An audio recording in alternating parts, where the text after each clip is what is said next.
दोस्तों, समाजवादी पार्टी की सांसद हैं इकरा हसन। इकरा हसन उत्तर प्रदेश की कैराना सीट से चुनाव जीती हैं। पहली बार चुनाव लड़ी और पहली बार ही वो चुनाव जीत गई। इकरा हसन अपने लोगों के बीच में, अपनी जनता के बीच में बहुत एक्टिव रहती हैं, जनता दरबार लगाती हैं, लोगों की समस्याएं सुनती हैं और समस्याओं के निराकरण के लिए प्रशासन के पास भी अक्सर जाती हैं।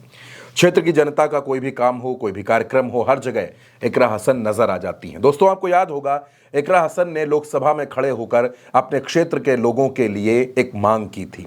इस मांग के बाद बहुत से लोगों ने उनकी तारीफ भी की, बहुत से लोगों ने उनकी निंदा भी की। इकरा हसन ने दरअसल शामली, कैराना, सहारनपुर के लोगों के लिए वैष्णो देवी तक डायरेक्ट ट्रेन चलाए जाने की मांग की थी। इकरा हसन ने क्या मांग की थी, सबसे पहले आपको वो मांग सुनवा देते हैं, उसके बाद आज की खबर पर आगे बढ़ेंगे। इसलिए सबसे पहले मैं अपने क्षेत्र की ऐसी समस्या सदन में रखना चाहूँगी जिसका सरोकार जन जन से है। मेरे संसदीय क्षेत्र कैराना में रेलवे मंत्रालय से संबंधित विभिन्न समस्याएं काफ़ी लंबे वक्त से लंबित हैं। इनका पूरा कराया जाना आम जनता की सुविधा के लिए बहुत आवश्यक है। सबसे पहले पानीपत, कैराना, मेरठ रेल मार्ग का सर्वे कई बार कराया जा चुका है, लेकिन अभी तक इस रेल मार्ग पर कार्य शुरू नहीं हुआ है। हरियाणा और उत्तर प्रदेश को जोड़ने वाला ये बेहद आवश्यक रेल मार्ग है। इस रेलवे लाइन के बनने से हरियाणा और उत्तर प्रदेश के सीधे जुड़ जाने से क्षेत्र को बहुत लाभ होगा। इसके अलावा शामली से प्रयागराज तक और शामली से वैष्णो देवी तक नई ट्रेनों के चलाने की मांग क्षेत्र के लोग लंबे समय से करते आ रहे हैं। प्रयागराज में उच्च न्यायालय का होना और वैष्णो देवी एक धार्मिक तीर्थ स्थल होने के कारण दोनों स्थानों की कनेक्टिविटी अति आवश्यक है। दोस्तों, इकरा हसन हर धर्म का, हर जाति का सम्मान करती हैं। ये बात कई मौकों पर देखने को मिली, चाहे हिंदुओं के बीच में हो, मुस्लिमों के बीच में हो, सिखों के बीच में हो, कहीं भी हो। हर धर्म का सम्मान करना, हर धर्म के लोगों का सम्मान करना, उनको आदर देना, उनके काम करना, ये इकरा हसन की आदत में शुमार है। और अब दोस्तों, इकरा हसन ने कुछ ऐसा किया है जिसके बारे में सोशल मीडिया पर बहुत चर्चा हो रही है। दरअसल इकरा हसन अपने संसदीय क्षेत्र कैराना में थी, कई कार्यक्रमों में शिरकत कर रही थी। इसके बाद जब वो एक कार्यक्रम में पहुंची तो लोगों ने उनसे शिव मंदिर जाने का आग्रह किया।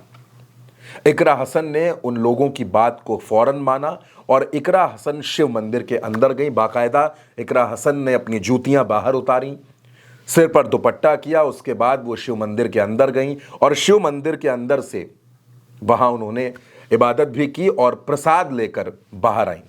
दोस्तों, आमतौर पर नफरती सोच वाले लोग इसको गलत कह सकते हैं।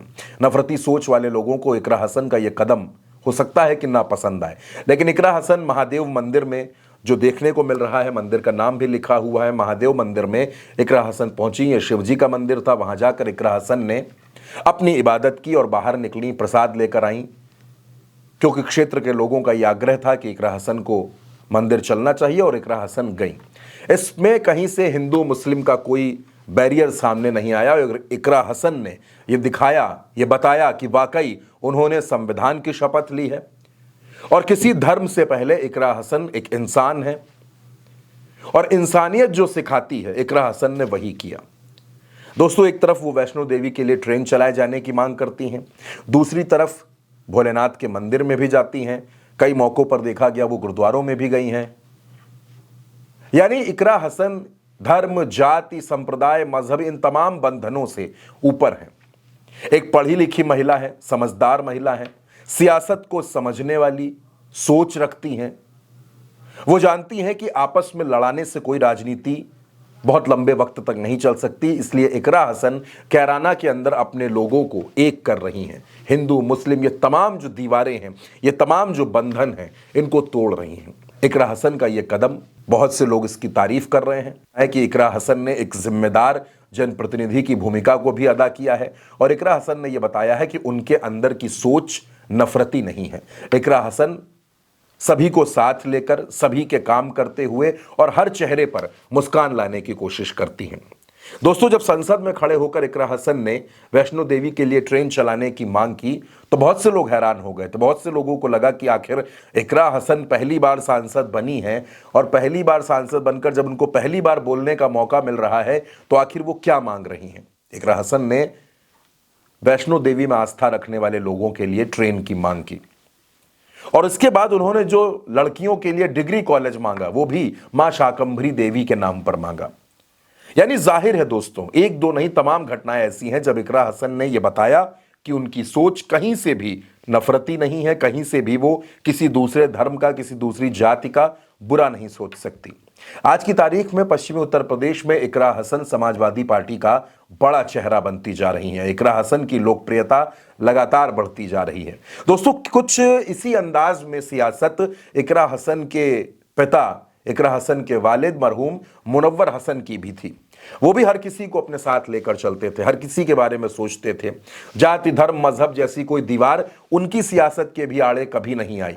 और अपने वालिद के ही बताए हुए रास्तों पर, उसी सियासी पथ पर आगे चलकर इकरा हसन भी पश्चिमी उत्तर प्रदेश की मजबूत नेता बन रही हैं। आज की तारीख में इकरा हसन वो नाम बन चुकी हैं जो पूरे देश में कहीं भी परिचय का मोहताज नहीं है। 543 सांसदों में इकरा हसन की एक अलग पहचान है।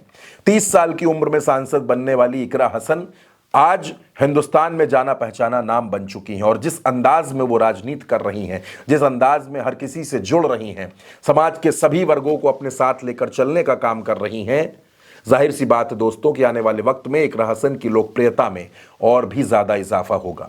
दोस्तों, इकरा हसन शिवजी के मंदिर गई, भोलेनाथ के मंदिर गई, वहां उन्होंने क्या मांगा ये इकरा हसन जानती होंगी। लेकिन इकरा हसन के मंदिर जाने पर, इकरा हसन के इस तरह भोलेनाथ के मंदिर जाने पर आपकी जो भी राय हो, जो भी कमेंट्स हो, आप अपने कमेंट्स हमें ज़रूर भेजिएगा और उल्टा चश्मा यूसी को सब्सक्राइब ज़रूर करिएगा।